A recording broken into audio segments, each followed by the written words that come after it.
All right, I think we'll go ahead and get started. Again, welcome everyone. Thank you for joining us.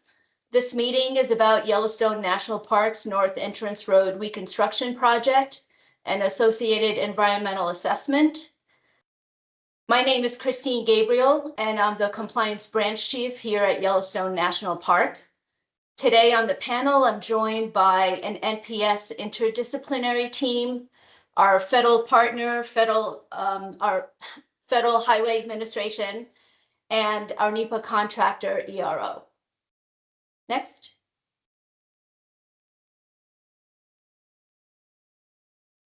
So some housekeeping items. Please note that we will be muting everybody's microphones and your cameras will be off as well. We'll be doing that all throughout the presentation as well as during the Q&A session. If you need closed captioning, please click on the CC icon on the top left of your window and select captions. Next. Please also note that we are going to be recording this meeting, and that recording will be the video recording will be available online after today's meeting, and we will provide that link. To ask a question, if it's a technical question or a question related to the project, please click on the Q&A icon up top as well, and a text box will appear. Please post your question in there. Please note that any comments or questions submitted today on this platform are not going to be considered formal public comments, and we would like you to please go to the link shown here, which we'll also provide in the chat, in order to provide your official public comments. Next. So with that, I want to hand it off first to our superintendent, Cam Shawley. Thank you, Christine. I welcome everyone. This is the third meeting we've had this week on this environmental assessment, and I'm glad you could join us.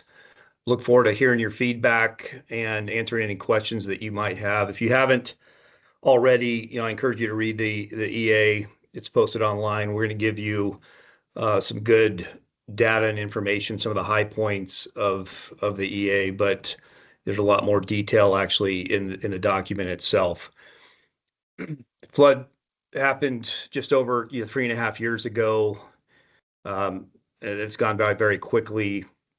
I know there's a lot of folks that are anxious to see this project move forward. There's a lot of folks that are very interested in, what the alternatives are that we have been looking at. One of the reasons that it's taken as long as it has is, we looked at a wide range of alternatives starting off after the flood event. Most people know that the current road that we're using as the North Entrance Road was built in about 4 months. It's done a fantastic job of keeping the park connected to the second busiest entrance in the park, the North Entrance at Gardiner. But it's not a road that was built to modern day standards per se. It does not have the same type of engineering, doesn't have the same type of life cycle that you would see with a modern day road. And while it's served its purpose over the last 3.5 years and will continue to serve its purpose, through this process and the project, it's not going to last. And so there's been a lot of folks that have, a lot of people have opinions on this. A lot of folks have said, hey, just keep the road that you built in 2022 the same. Anyone that was able to see any part of the construction of that road knows that it was built with a lot of fill and, very quickly. The contractor did a fantastic job. Our partners at Federal Highways really helped us get through the summer of 22 and reconnect not only Gardiner and the North Entrance, but also Cooke City, the Northeast Entrance. But no action here is not going to be an option for the long term. And I point to the incident that happened on Teton Pass last year, where they had a pretty catastrophic failure of a section of highway there. Similarly, that could happen, hopefully not anytime soon, but over time, if we were to just leave the current entrance road the way it is and not make any improvements or not do, build a new road that we need to do to keep safe and reliable access into the park. And so, over the last couple of years, we've done a full spectrum of analysis on starting off maybe 6 or 7 different alternatives. We eliminated at least 3 or 4 of those alternatives because of the impacts they would have on wildlife, on the landscape, on visual, a number of other different factors. And we've narrowed it down to 3 action alternatives, which Christine will go over with you here in a few minutes. A lot of data in this, so I'll just kind of preface her slide presentation by saying basically 4 alternatives. One would be the no action alternatives, meaning that we would do nothing. We just keep the road the way it is and hope that it survives the future. Alternative 2 is our preferred alternative. We call that the center alignment. We'll give you an overview of each one of these. The center alignment basically stays out of the canyon where the old road was. It's below the current Old Gardiner Road. It takes advantage of several miles of the pre-flood road from Mammoth down to Boiling River. So it construct around 2.5 miles of new road, including several bridges. We feel like this is the preferred primarily because it, building back to the canyon's got a lot of risk. I'm confident we could build a structure, multiple structures through that canyon that could withstand another flood event that we saw in 2022. I mean, we could definitely engineer that, but most people know there's significant rockfall potential in that corridor. And what I would hate to do is, spend a significant amount of money, 8, 9 years of construction back through the canyon and have it imploded from the top. So we're going to look at that. We're analyzing that as an alternative. But that center alignment is going to be the one that's we think is most resilient to future events, has the least overall impacts, which Christine will go over with you. And so there's the center alignment, the canyon, build back through the canyon, and then there's an option or alternative to do some very, very significant additional work on the Old Gardiner Road, which would mean moving that road in a bunch of areas, taking out the curves and the steep grades and things like that. The bottom line is there's not a great option here. And this is a very, very important project. We've taken time to really do our best to analyze every factor possible because we want to get this right. Federal Highways has done a fantastic job over the last several years doing a lot of geotechnical analysis in this area. We have a lot of glacial slides and shifting soils that we've wanted to monitor because a lot of that data drives the decision process in regards to some of these alternatives. But I feel confident we've landed on a good preferred alternative. We'll look forward to your feedback and look forward to some good Q&A afterwards to listen to some of your perspectives and answer your questions. So Christine, I'll hand it back to you. Thanks. Thank you, Cam. All right, so some interesting facts about Yellowstone. We are in the northwest corner, mostly, of Montana. We are 2.2 million acres, with most of those acres being in the, I'm sorry, I meant Wyoming. Most of those acres being in the state of Wyoming. However, we do have acreages in Montana and Idaho as well. We've got elevation ranges that go from just over 5,000 feet to just over 11,000 feet. And in 2024 and 2025, we had almost 5 million visitors each year. Next. So as Cam mentioned, the whole reason for this project and why we're here today is because of a catastrophic flood that happened in June of 2022. Most of the significant damage happened on North Entrance Road, with additional damage happening on Northeast Entrance Road. The damage that happened on Northeast Entrance Road was able to be fixed rather quickly. And as we mentioned, the North Entrance Road it took 4 months to rebuild access. Next. We've got a brief video of that flood event, which we'll queue up right now.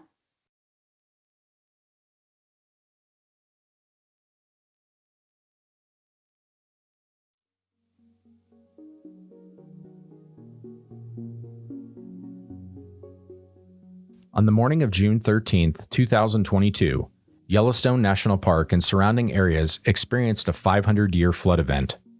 The flood destroyed several sections of the north entrance road within the park between Mammoth Hot Springs, Wyoming, and Gardiner, Montana.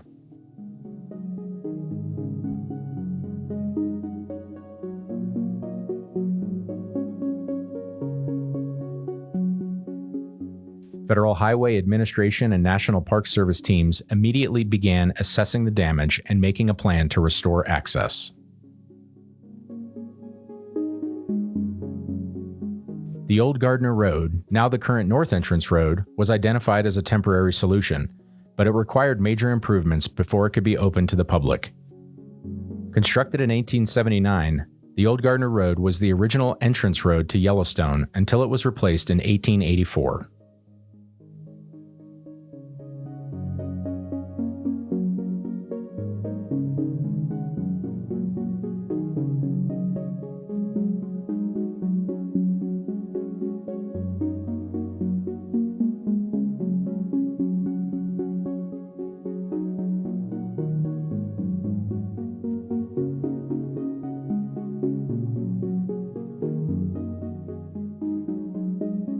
This temporary solution opened to the public on October 30th, 2022, only 4 months after the flood.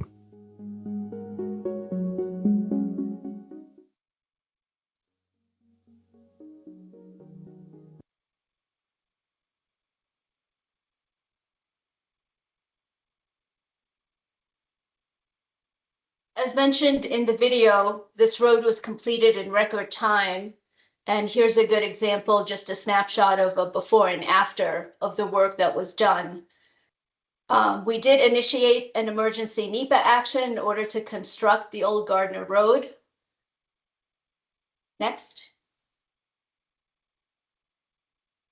However, we did realize that a more resilient solution was needed going forward. And so we looked at historical, and we also initiated new geotechnical engineering surveys, natural and cultural resources surveys, and all those surveys were used to come up with 3 action alternatives, which is what is analyzed in the EA right now. Next. So during the 2024 civic engagement meetings, some people asked us about why we were not preparing an environmental impact statement and only preparing, or not only, but preparing an environmental assessment. So essentially, there are 4 pathways in order to comply with NEPA. The first 2 are for routine actions that have no significant impact. And every agency has a list of CEs that they could choose from. There really was no CE that would fit this project. We went with an environmental assessment for that reason, but also because we felt that using the strategy of avoid, minimize, and mitigate impacts, we could stay within well below within the threshold of significance. If, however, as we continue this process and we find that for whatever reason, we are going to incur significant impacts, then we would prepare an EIS. Next. So the purpose and need of the project, again, we want to be able to provide a reliable and resilient solution, a long-term solution going forward. We also want to provide critical and redundant access for emergency situations. And of course, being Yellowstone, we want to protect our natural and cultural resources. Next.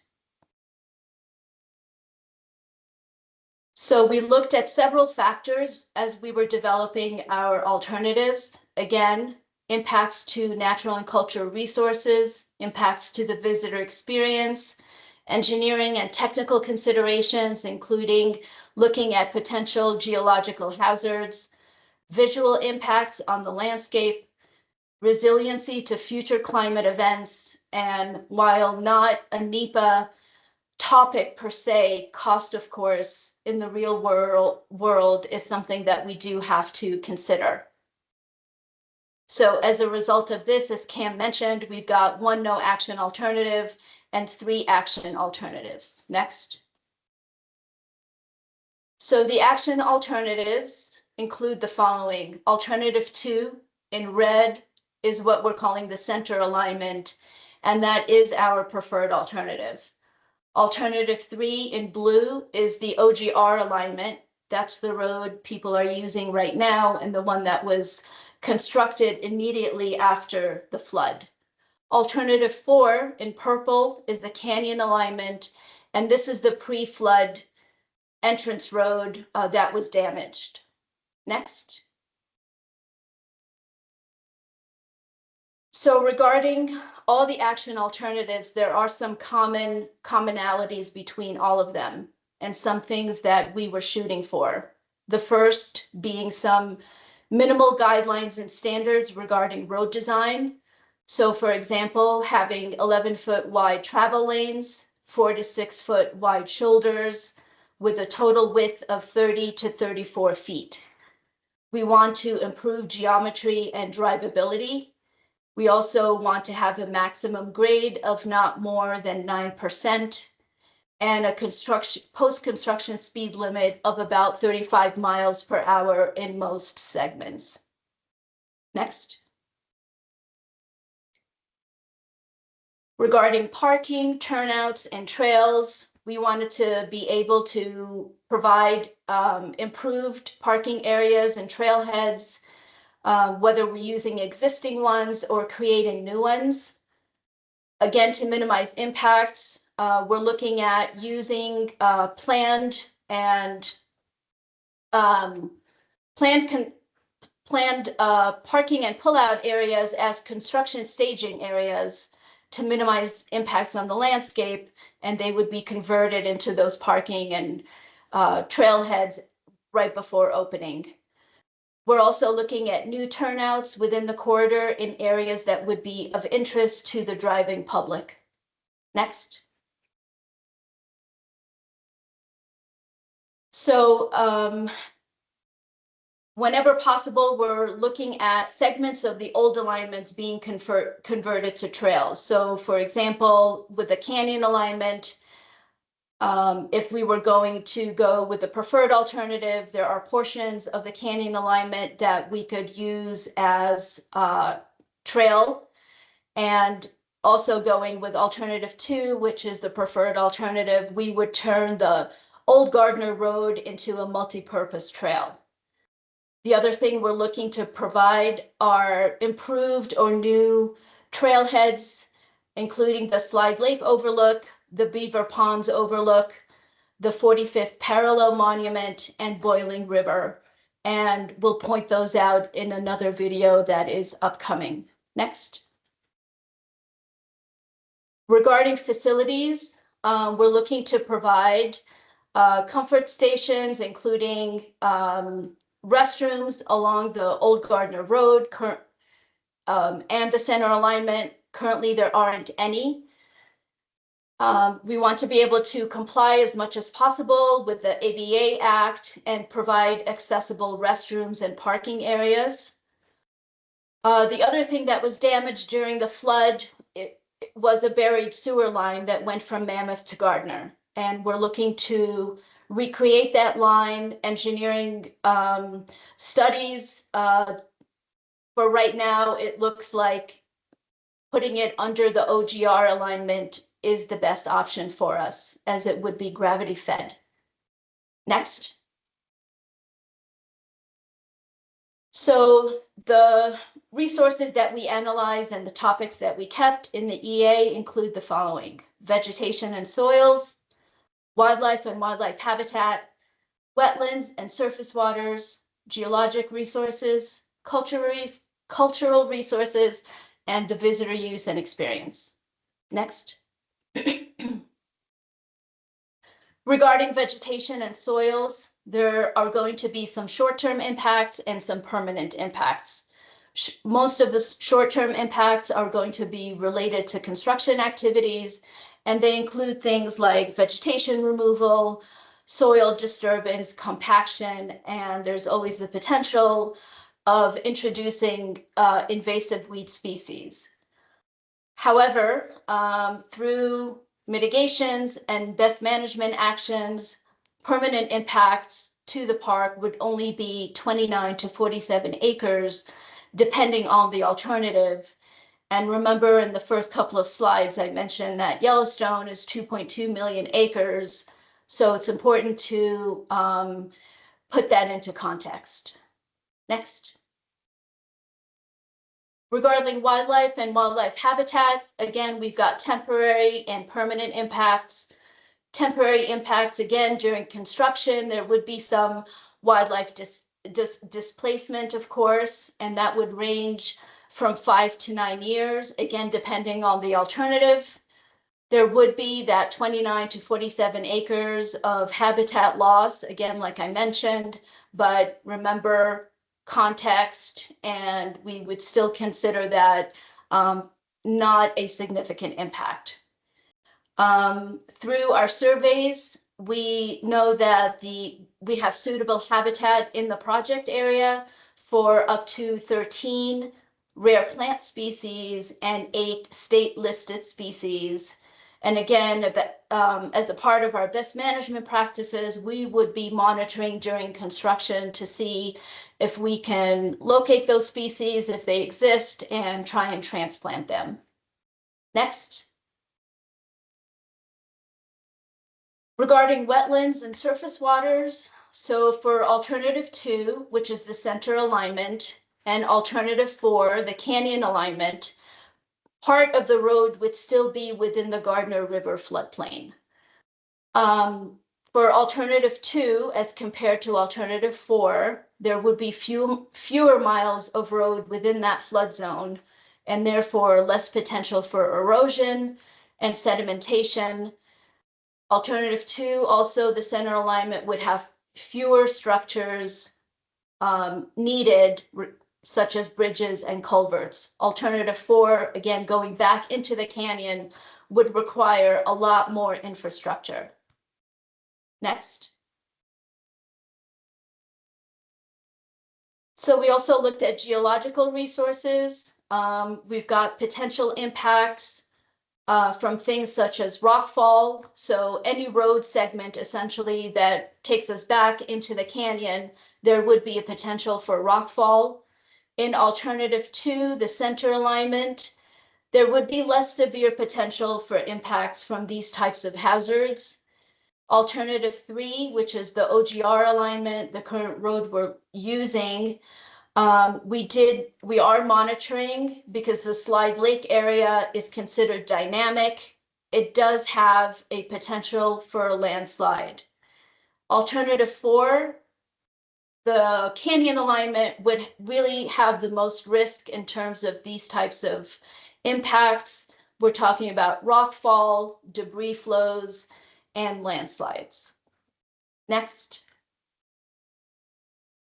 Regarding cultural resources, we identified 585 acres within the project area, and which we would consider an area of potential effect.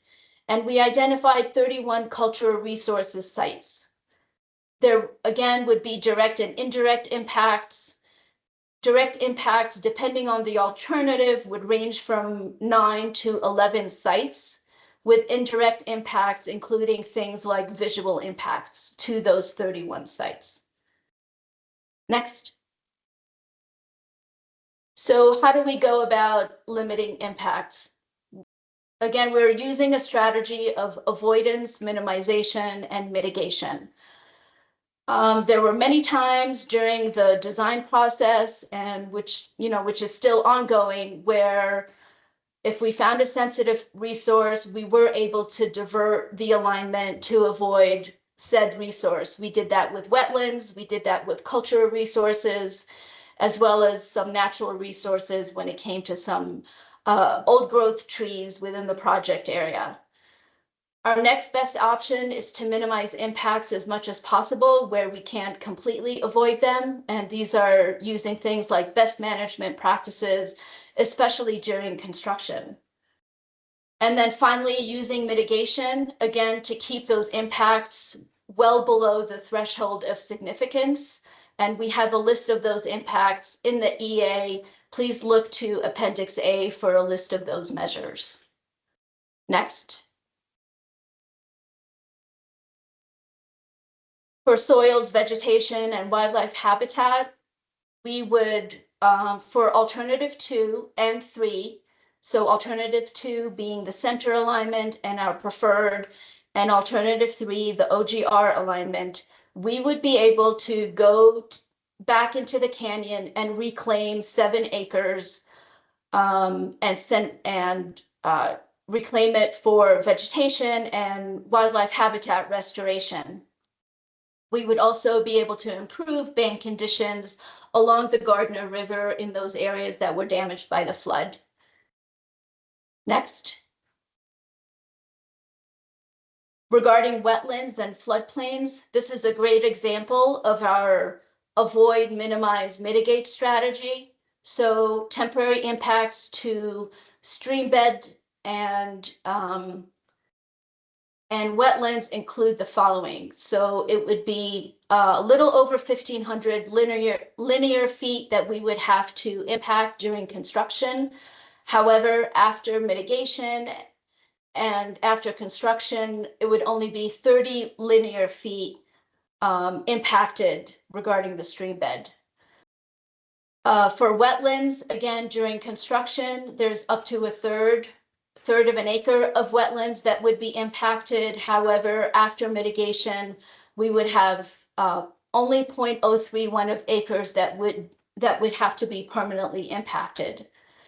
We plan on compensating for that loss at a 2-to-1 ratio, and we have a bank of acres from which we can choose in order to compensate for that loss. Next. Regarding geological areas that are dynamic, how would we limit those impacts to the driving public? One, again, is avoid as much as possible the high hazard areas. And then in areas that we can't completely avoid, we would use infrastructure such as retaining walls and rock sheds. And we would continue to monitor areas like Slide Lake. We are currently monitoring for survey purposes, but we would continue to monitor areas like Slide Lake, both during and after construction. Next. So regarding construction timeframes, again, alternative 2, the center alignment is our preferred. That would also take the least number of construction seasons to complete. And we've got a high of 9 years and 9 construction seasons for alternative 4 if we were to go back into the canyon. Alternative 3, the OGR alignment, the current road that we're using would take 6 years to upgrade. So associated with these construction timeframes, there would have to be some lane closures and some full closures, 2 to 4 hours to 30 minutes, and also some nighttime closures, depending on the activities going on. Next. So next steps. As you know, we are in the middle of our 30-day public comment period. We hope you submit your comments and feedback to us, but please know that that comment period is going to close on February 4th. We will continue with meetings throughout January, and we will take the next couple of months to analyze and sort through those comments and questions that we've received. And we hope to compile everything and issue a decision document in late spring or early summer of this year. Next. And right now we've got another video queued up, and this is a flyover of our preferred alternative to the center alignment.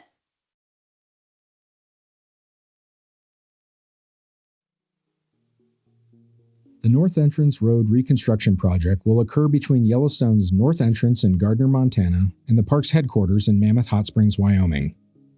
Of the 3 options considered, Alternative 2, known as the center alignment, is the preferred alternative. Between the North Entrance and the Boiling River picnic area, the center alignment will establish a new route outside the Gardiner River Canyon. The remainder of the route will closely follow the pre-flood north entrance road alignment. The pre-flood road section within the canyon will be removed and the area will be rehabilitated. The old Gardiner Road, currently serving as the north entrance road, will be narrowed and repurposed as a multi-use path. This video illustrates the center alignment alternative from two perspectives, a bird's eye flyover and a driver's eye view along the roadway. From the north entrance station, the center alignment follows a new route that runs parallel to the pre-flood north entrance road alignment. South of the new Rescue Creek trailhead, the route turns away from the Gardiner River Canyon. Two parking areas along this alignment provide access to the old Gardiner Road multi-use path. The new Slide Lake parking area features an accessible loop trail offering views of the canyon and lake. Farther south, the new 45th parallel parking area includes a short trail leading to the 45th parallel monument. The new Gardens Bridge will extend 825 feet and be supported by two piers. The new Boiling River Bridge will extend 260 feet as a single-span structure. The Gardiner River picnic area will be expanded to improve parking and river access and to increase the number of picnic sites. South of the picnic area, the center alignment follows the pre-flood road alignment to Mammoth Hot Springs. The Lava Creek trailhead will be redesigned and upgraded. The historic Mammoth Hot Springs campground, the first campground in the National Park system, will remain in its current location with new and improved access. The old Gardiner Road multi-use path will be fully separated from the center alignment and narrowed to 12 feet.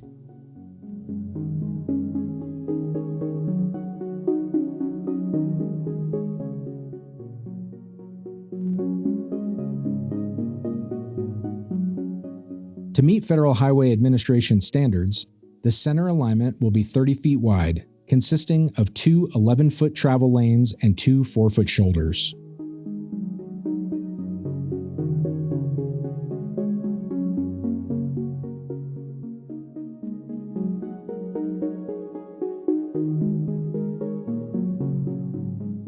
Road grades will not exceed 8% and the speed limit will be 35 miles per hour.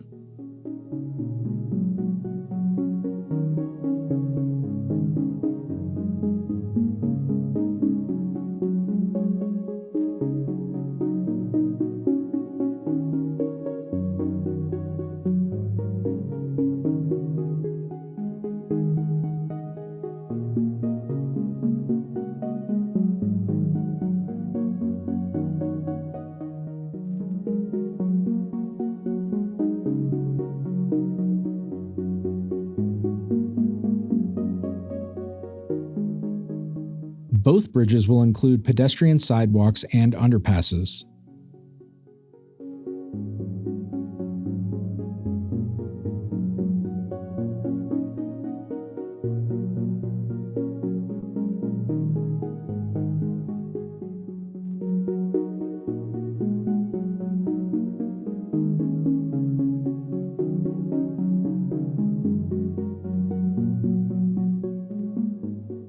A traffic safety analysis, along with natural and cultural resource surveys, guided the placement of turnouts and parking areas.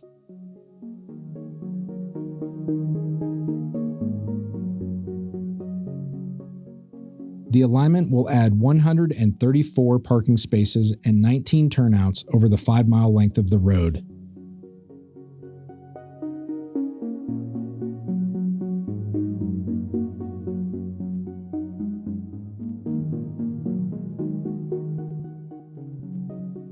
Overall, the center alignment will provide a better driving experience than the current route and provide greater resiliency compared to the pre-flood road alignment.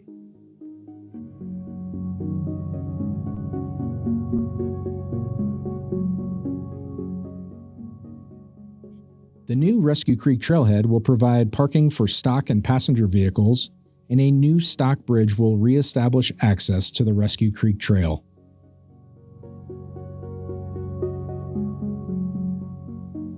Within the Gardiner River Canyon, all structures, including roads, bridges, retaining walls, and culverts will be removed and the area will be rehabilitated.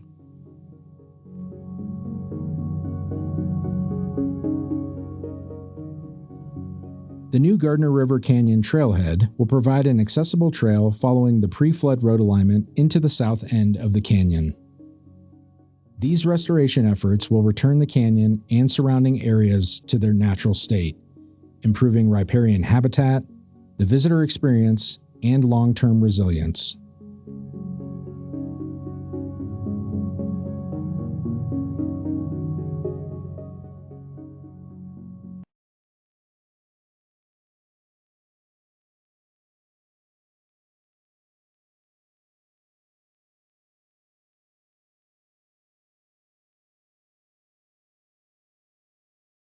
Great. We're going to move on to the Q&A section of today's meeting. Again, if you would like to ask a question, please click on the Q&A icon. You should have a text box pop up. Please note again that any questions or comments submitted on this platform will not be considered formal public comments.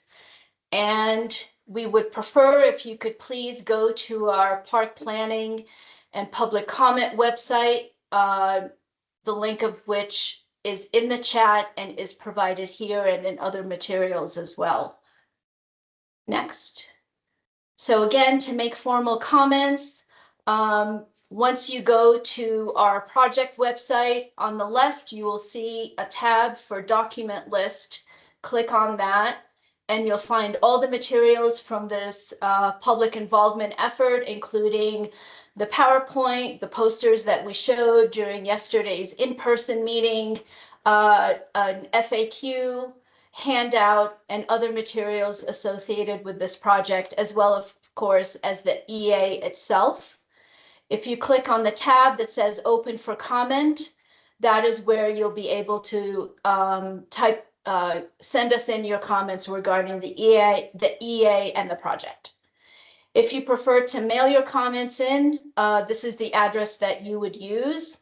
And again, just a friendly reminder, please have all your comments in by February 4th of this year. Next. And with that, I just want to say thank you for your time and attention, and we'll go ahead and open it up for questions. And it looks like we've got some that have come in. This is for Nate or Bob. It sounds like it's a technical question, and the participant is asking if KML files would be available for the 3 alternatives.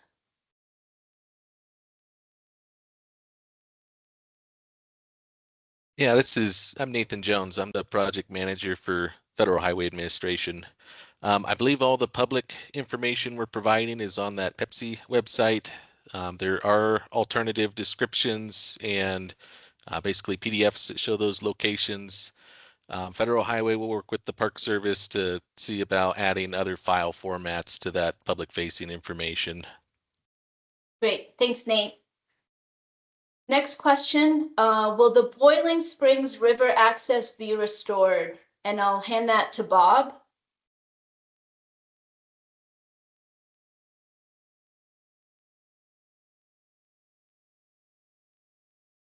Hi, Christine. Thank you for the question. My name is Bob Campbell, Chief of Professional Services here in Yellowstone. Hope you can hear me okay. I've had some issues with my headset this morning. Boiling River as a thermal bathing area was generally destroyed after the 2022 flood, but our goal and intent is to continue having public use in that area as a picnic area. There'll be a well-developed parking area in that general same vicinity where the current gravel parking lot was. And the intent there is to continue to provide access for fishermen and those who want to just enjoy the river and the stream, and provide some picnic access along with access to an accessible trail that will lead north out of that general area down into the canyon to be able to explore some of the flood damages and things. Thank you. Thanks, Bob. Next question, I'll hand that back to Nate. Will the alternatives or staging areas impact residential areas in Mammoth? Sure. Thanks for that question. So residents in Mammoth, that's within the park boundary. So those would be park residents that reside over there in Mammoth. Alternatives that may impact access to residential areas are alternative 2, which is our center alignment. We'd be reconstructing the roadway that goes near some of those residential areas. Alternative 4 would have similar impact. That would be if we replace the road down to the pre-flood area down to the canyon and out to Gardiner. Alternative 3 is the OGR alignment. That one would probably have fewer impacts on some of the residents in Mammoth. That would be reconstructing the road on the OGR, which is a little bit separated from some of the residents. All the alternatives have some degree of traffic impacts. OGR would probably have the highest level of traffic impacts for some of the residents traveling to and from Mammoth to Gardiner. Alternatives 2 and 4 have lighter traffic impacts for residents and traveling public. Thanks, Nate. And if you could stay on, because it looks like the next one is for you as well. What impacts would there be to fishing on the Gardiner River during construction? Yeah, good question. So during construction, there's a safety aspect that we got to pay attention to. We'll have large equipment, vehicles moving up and down the road. Generally, while a roadway is under reconstruction, like we're anticipating for this project, we try to limit access for the public down to some of these areas that are going to be heavily impacted by construction traffic. And that's primarily for safety purposes. So all of our construction crew members, they all have radios, they all have personal protective equipment like hard hats and vests, and that's largely for visibility and safety. So for the duration of most of the construction, I would expect we'll probably have limited impact for fishing and other access to areas that are under active construction. Thanks, Nate. And this question also came up yesterday during our in-person meeting in Gardiner. When could construction start? I believe, Nate, you said in 2028. Am I correct? We'll definitely be heavily under construction by 28. If we're following our current schedule, getting through our NEPA process and design process, we expect to have a contract awarded and construction to start in the summer of 2027. 2027. Thanks, Nate. All right, let's see what else we've got. Nate, this might be for you as well. Will the road from the campground up to Mammoth be rebuilt or just repaved? So a roadway section between the Mammoth campground up to what we would say is Upper Mammoth, up to an Esplanade area. That roadway would be widened. So there would be a reconstruction component for that roadway segment. In addition, that's the preferred route for the permanent sewer line to follow that roadway. So we would expect to have that roadway reconstructed. There'd be some trenching operations to install a sewer line and the roadway widening. So answer to the question is yes, we do expect that area to be under construction. Okay, thanks, Nate. And also related to the sewer line, will the sewer line follow the preferred route, which is alternative 2, or will it go along OGR? Recent decision making around preferred sewer alternatives seem to suggest that sewer line would be routed from its current outfall location at Lower Mammoth up to Upper Mammoth through some lift stations and pumping, and then flow on a gravity line underneath the OGR. So once the new roadway is built, the OGR would be deconstructed, like Christine mentioned, into a narrower multi-purpose pathway. And at that same time, during the construction or deconstruction, that's when the sewer line would get built underneath the old Gardiner Road. Okay, and Nate, you're very popular, so please stay on. What was the maximum road grade in the canyon from Gardiner to the Mammoth campground? What was the maximum grade? So I'm going to answer that assuming that this is in regard to the pre-flood North Entrance Road.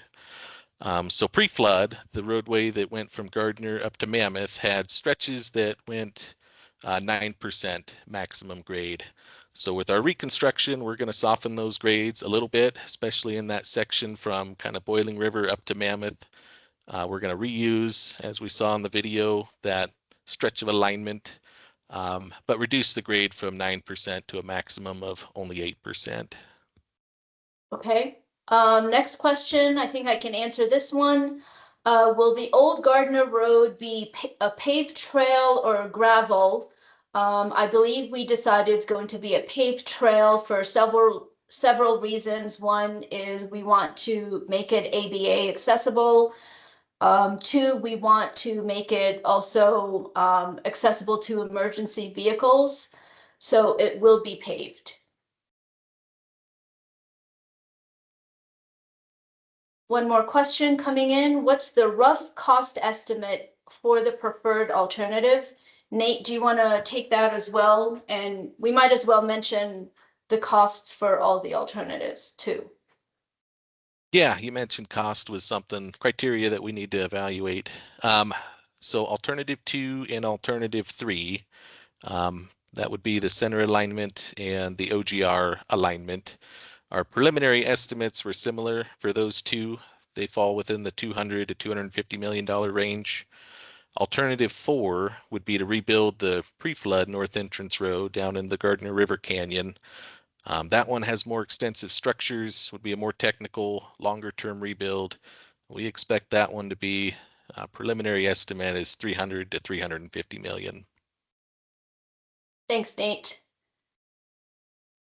And that was the last of the questions, but we'll hold on for a couple more minutes in case others come in. Again, to comment on the EA, please go to our park planning and public comment website. We call it Pepsi for short. The link is in the chat. We would love to hear from you and get your feedback. One more question. How will the OGR pathway be maintained in the winter? That's a good question. I don't think we discussed that. Bob Kimmel, do you have any ideas regarding that? Yeah, Christina, I don't know if we've truly answered that yet. I think the trail as it existed pre-flood was unmaintained in the wintertime. It was generally a kind of a, depending on the winter, it could have been a cross-country ski route or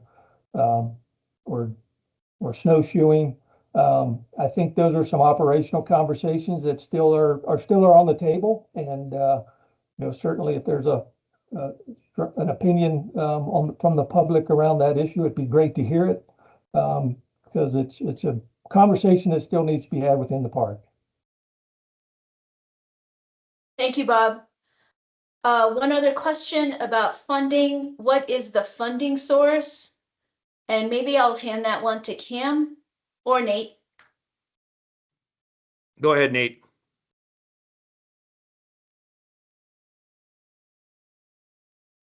One funding source for this project, two separate funding sources.